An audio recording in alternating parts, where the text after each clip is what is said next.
is just fantastic. Captain's Log, Subdates 211019.3. Would it be a bad idea to revoke all visitation rights for inmates? I think, personally, that it will really help lower the morale and allow me and my fellow judges to better control these reprobates. Welcome everyone to the Halls of Injustice. Today we welcome inmates number 098 because I've skipped a few because I looked at the playlist and realised I was off by a few numbers. Oops me. Tara Hanlon to the ISO cubes. You may have also noticed a new thumbnail. That was made for me by Urbana Fox, linked to her channel in the pinned comment with all the sources for this video down below. Within this series, we don't often get monetized, and that's because a lot of the crimes fall well within the bracket of limited, because YouTube would not want to put an ad on it because of whatever reason they have, yet they'll still monetize videos they themselves demonetize. Logic, everyone. Fingers crossed though with today's subject though, this particular crime could well be an exception, so smash like and share it everyone. I also, in an attempt to try and make things a bit better here, I want to try and look at the law, the UK law for this particular crime, and decide whether or not today's perp was in fact given the correct sentence by Judge Karen Holt, or not. If not, we'll of course sentence the judge as well. Tara Hanlon is a 30-year-old from Leeds, and was at one point a recruitment consultant that was looking for an easy way out of debt.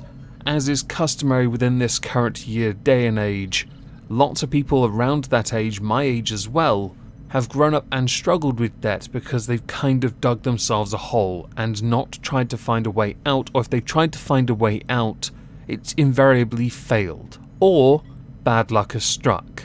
That's quite likely. In many cases, I know, do try not to take personal offense if I've tried to pigeonhole you. I'm talking about Tara, not you. To get herself out of debt, Tara took some easy way out, and this easy way out involved moonlighting. For her, it was in the form of delivery work. And no, I don't mean Royal Mail, Amazon, Hermes, Domino's, any of your local takeaways. No. Tara was hauling something worth well over £5 million, over 4 deliveries at least, which is quite a hefty sum to be hauling, don't you all think? So I'm sure you're all now wondering, what on earth was it that Tara was hauling that was worth so much? Well, interestingly with what she was hauling, it was written on what she was hauling. She was hauling cash from the United Kingdom to Dubai. She would be paid in cash £3,000 a trip. She would take every single time over £1 million in cash in her suitcase. So I'm sure many of you are now wondering as well, how did she manage that?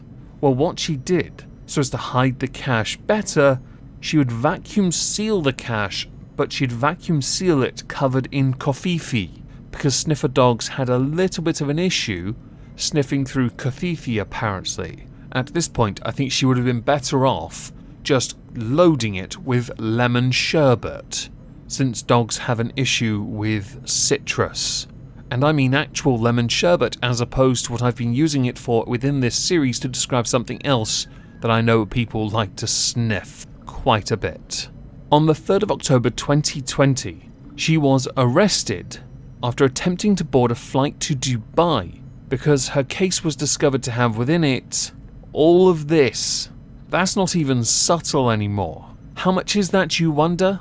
It is 1.9 million. It was for her the biggest load she had ever carried, and it was by board officials declared one of the largest individual cash seizures in the United Kingdom border in 2020.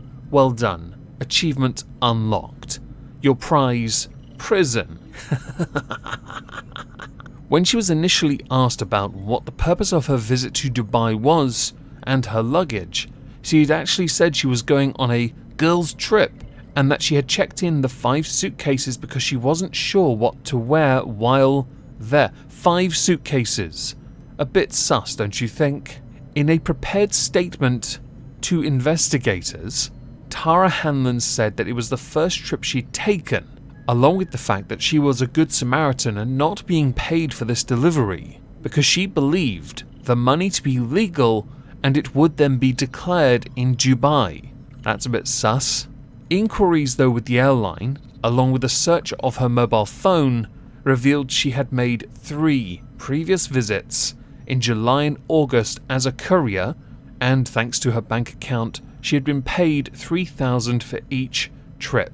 The cash amounts for the previous 3 were $1.4 million on the 14th of July, $1.1 million on the 10th of August, and $1 million on the 31st of August, all in 2020, meaning she had been hauling over $5 million, which is an impressive amount of money to be shifting.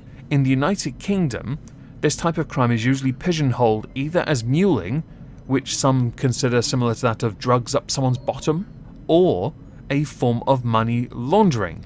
Now, under UK law, it is more commonly known as conspiracy to remove criminal property, because obviously this money was hardly legal. That's a lot of money to take in cash. It's hella sus for obvious reasons.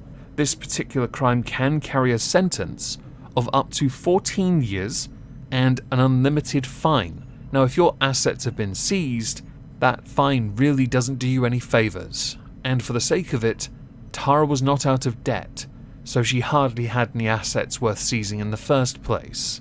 In the text messages that confirmed she was getting paid for this, she said 3 big ones. With this wage and the next, my debts go by. In other messages, she referred to the job as a perfect life. A few days in the sun and a few at home. Wow, you're a veritable globetrotter. Congratulations. You're going to really enjoy your time in the cells. The National Crime Agency discovered that Tara Hanlon had declared she was carrying more than £1 million in cash upon arrival, which did total $3.5 million, but the money wasn't hers, as is apparent from the text messages and her bank statements. Oh, and the fact she'd been carrying so much every single time. That amount of money being shifted that often indicates something far more sinister. So when this went to court, an reason was provided by Stephen Grattich, who is defending Tara Hanlon. Now, he claimed that Tara Hanlon was vulnerable at the time of the offences because of the sudden death of her mother in March, having been furloughed from her job shortly afterwards due to the COVID pandemic. Many of us lost our work due to coronavirus. At no point did any of us think, ooh, let's go haul some money for easy cash. We're furloughed. We get some money, we can just about get by. If not, there were options available to you that were not illegal. And as far as losing your mother goes, as someone who has lost theirs, at no point did I think, ooh, I need a coping mechanism that's illegal. Many turn to addictions. Others turn to hobbies. Others turn to their friends. We do not think, ooh, I really want to go to prison, so what I'm going to do is commit a bunch of crimes, and when I'm caught, lie about it, get busted even further, and then hide behind a shield. Weaponize my mother's passing as some form of valid excuse. What a load of codswallop. And for the sake of it, as vulnerable as you claim she was, those text messages indicated she was just doing this for money, and not as a coping mechanism. So I sniff sus, but that sus smells like bull. During that trial, she pled not guilty to conspiracy to remove criminal property between July 13th and October 4th. Now that one has been left to lie on file for the time being, but she did admit to 3 counts of removing criminal property, which amounted to £3.5 million. She also pled guilty for attempting to remove £1.9 million in criminal cash from the country on the day she was arrested. And with that, because she was obviously found guilty, we come to a sentence. Judge Karen Holt told Tara Hanlon, although you were vulnerable at the time, I don't find that you have been exploited and find that you knew what you were doing. So the sentence for inmate 098 Tara Hanlon is 34 months in prison chances are she'll serve 1.5 years and then be out on parole. Congratulations. As far as the sentencing guidelines go, this does in fact fall within the bracket. Obviously for me, because I'm a dick, we turn that into 34 years.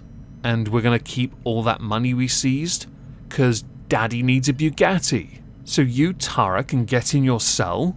Ta-ta for now. Enjoy your time there. As we're done, I'd like to know what you all think. Please do let me know in the comments down below.